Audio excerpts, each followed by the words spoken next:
Morning everyone, welcome back to my channel. কেমন আছো তোমরা সবাই? আশা রাখছি সবাই খুব ভালো আছো, সুস্থ আছো। আজ মাদুরাই থেকে আমরা চলে যাচ্ছি রামেশ্বরম। আর বাজছে এখন সকাল 6:30। ট্রেন রয়েছে আমাদের 6:50-এ।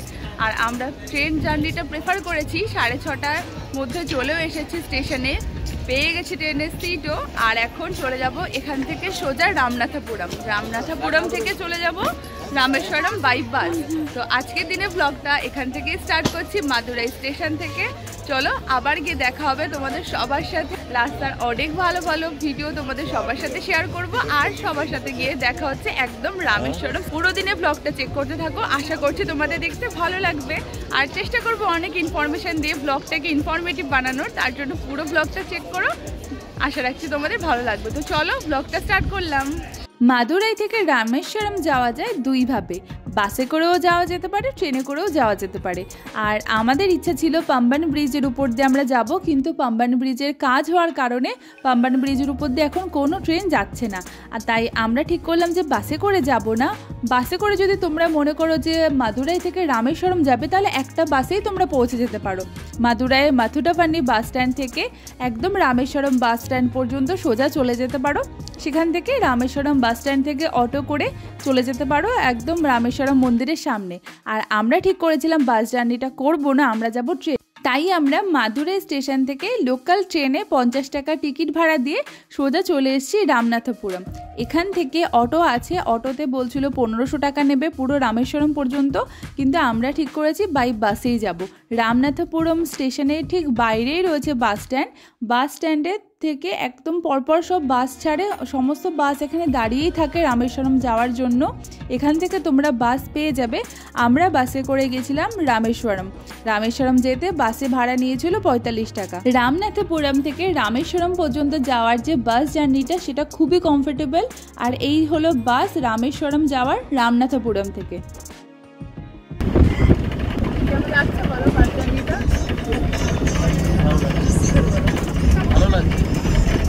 খুবই কমফোর্টেবল বাস জার্নিটা। রামনাথপুরম থেকে রামেশ্বরম পর্যন্ত বাই বাসে সময় লেগেছে ওই 1 ঘন্টা মতো। 1 ঘন্টার থেকে খুব বেশি হলে 5-10 মিনিট সময় লাগবে। আর এই যাত্রাপথে যা দৃশ্য তোমরা দেখতে পাবে, সেটা কিন্তু তোমাদের সমস্ত ক্লান্তিকে একদমই ভুলিয়ে দেবে। যদিও একদমই ক্লান্তি আমরা অনুভব করিনি, বাসটা ছিল খুবই ভালো। বাসের ভেতরটা তোমরা দেখতে পাচ্ছ এইরকম, যে কটা সিট শুধুমাত্র সেই কটা প্যাসেঞ্জারই থাকবে, আর লাগেজ রাখারও জায়গা আছে। দেখতে দেখতে আমরা চলে এসেছি সমুদ্রের খুব কাছাকাছি। এরপর আমরা দেখতে পাবো সেই বিখ্যাত পাম্বান ব্রিজ। আর সবাইকে আমি সাজেস্ট করব, যখনই তোমরা বাসে উঠবে সবসময় চেষ্টা করবে বাঁদিকে বসার। বাঁদিকে বসলে একদম পাম্বান ব্রিজের সামনে কাছ থেকে দেখতে পারবে। আর আমি তো অপেক্ষা করছিলাম কখন আমরা পাম্বান ব্রিজ দেখতে পাবো। তো বেশ খানিকটা সময় যাওয়ার পর আমরা এবার পাম্বান ব্রিজের খুব কাছেই চলে এসেছিলাম, কারণ সমুদ্র স্টার্ট হয়ে গেছে। এই যে দেখো, একদিকে সমুদ্র আর একদিকে তোমরা পাম্বান ব্রিজ দেখতে পারবে। মানে বাসের ডান দিকে বসলে দেখতে পারবে এই যে সমুদ্রের এই ভিউটা, আর বাসের বাঁ দিকে বসলে, মানে তোমার বাঁ দিকে বসলে দেখতে পাবে পাম্বান ব্রিজের এত সুন্দর ভিউ। জলের দুটো রং আলাদা, পুরো স্পষ্ট বোঝা যাচ্ছে। তো চলো আর কোনো কথা বলবো না, তোমাদের সবার সাথে শেয়ার করি পাম্বান ব্রিজের অপূর্ব সুন্দর এই ভিউটা।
অপূর্ব সুন্দর পাম্বান ব্রিজের দৃশ্য দেখতে দেখতে আমরা এখন চলে আসলাম রামেশ্বরমে।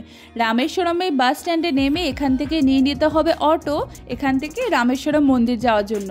অটোতে ভাড়া নিয়েছিল 200 টাকা, আর আমরা চলে আসলাম রামেশ্বরম মন্দিরের একদম সামনে। হোটেল বুক করে নিয়েছি একদম মন্দিরের সামনে, যেহেতু পিক সিজন ছিল, ডিসেম্বরের লাস্টের দিক ছিল, তার জন্য ভাড়া নিয়েছিল পার ডে 3000 টাকা করে। আর এই হলো রামেশ্বরমের মন্দির। পরে ব্লগে সমস্ত কিছু তোমাদের সবার সাথে শেয়ার করব, রামেশ্বরম মন্দিরে পুজো দেওয়া সমস্ত কিছু। আজকে ব্লগটা এই পর্যন্তই রাখলাম, আশা করবো তোমাদের দেখতে ভালো লেগেছে। যদি ভালো লেগে থাকে তাহলে please like, comment, share and subscribe করে দিও আমার চ্যানেলটাকে। চলো আবার পরে ব্লগে সবার সাথে দেখা হচ্ছে।